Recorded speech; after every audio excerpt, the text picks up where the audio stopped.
UDF സർക്കാർ അധികാരത്തിൽ വന്നാൽ ആദ്യ ഘട്ടത്തിൽ തന്നെ പെൻഷൻ വർദ്ധിപ്പിക്കുന്നത് 3000 രൂപയായി വർദ്ധിപ്പിക്കുമെന്നെല്ലാം പറഞ്ഞിരുന്നു. ബഹുമാനപ്പെട്ട മുഖ്യമന്ത്രിയും അത് സൂചിപ്പിച്ചതാണ്. പക്ഷേ അത്തരമൊരു പ്രഖ്യാപനം അദ്ദേഹം പറഞ്ഞ മറുപടിയിൽ അതിനെക്കുറിച്ച് ആലോചിച്ച് വരുന്നുവെന്നാണ്. പക്ഷേ ഇത്തരമൊരു പ്രഖ്യാപനം സ്വാഭാവികമായിട്ട് ബഡ്ജറ്റിൽ വന്നില്ല. അതുകൊണ്ട് ഈ വർധനവ് പരിഗണനയിലുണ്ടോ, അത് പരിഗണിക്കുമോ എന്നുള്ളതാണ് അറിയേണ്ടത്. ഐഡിയ ഒക്കെ കൊള്ളാം, പക്ഷെ ചെറിയൊരു ട്വിസ്റ്റ്. തീർച്ചയായിട്ടും എന്തായാലും കഴിഞ്ഞ സർക്കാരിന്റെ കാലത്ത് 1600 രൂപയുടെ പെൻഷൻ 2500 രൂപയാക്കി വർദ്ധിപ്പിക്കും എന്നൊരു വാഗ്ദാനം ഉണ്ടായിരുന്നു.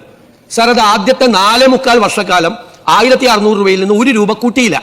4.25 വർഷമായപ്പോൾ തെരഞ്ഞെടുപ്പിന്റെ തൊട്ട് തലയാഴ്ചയാണ് 1600 രൂപ 2000 രൂപയാക്കി വർദ്ധിപ്പിച്ചത്. എന്തായാലും അത്തരം ഒരു കാലതാമസം ഈ 3000 രൂപയുടെ കാര്യത്തിൽ ഈ സർക്കാരിന്റെ ഭാഗത്ത് നിന്ന് ഒരു കാരണവശാലും ഉണ്ടാവില്ല.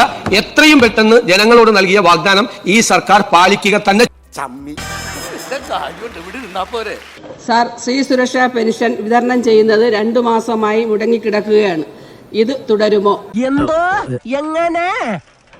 ഇത് തുടരുമോ? സ്ത്രീ സുരക്ഷാ പെൻഷൻ ഈ നമ്മൾ ഉദ്ദേശിച്ച സാമൂഹ്യക്ഷേമ പെൻഷന്റെ ഭാഗമായിട്ടുള്ളതല്ല. അത് പുതിയതായി കഴിഞ്ഞ സർക്കാർ ഫെബ്രുവരി മാസത്തിൽ കൊടുത്തു തുടങ്ങിയതാണ്, തെരഞ്ഞെടുപ്പിന് തൊട്ടു മുമ്പായിട്ട്. അത് സംബന്ധിച്ചൊരു തീരുമാനം ഈ സർക്കാർ എടുത്തിട്ടില്ല. കിട്ടിയാ? ഇല്ല, ചോദിച്ചു വാങ്ങിച്ചു. പോവാ.